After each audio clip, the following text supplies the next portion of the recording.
একসাথে করে আসার জন্য। প্রশান্ত যা বললেন তা ইতিহাসের দলিল।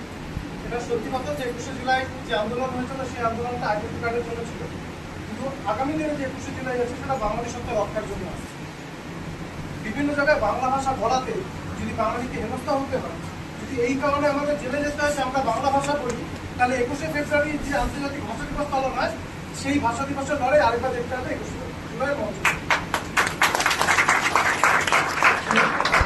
আমি বেশি বক্তব্য দীর্ঘায়িত করবো না, কারণ এখানে আরো অনেক বক্তা আছেন যারা পরবর্তীকালে এই কর্মসূচি নিয়ে আরো বিস্তার করবে।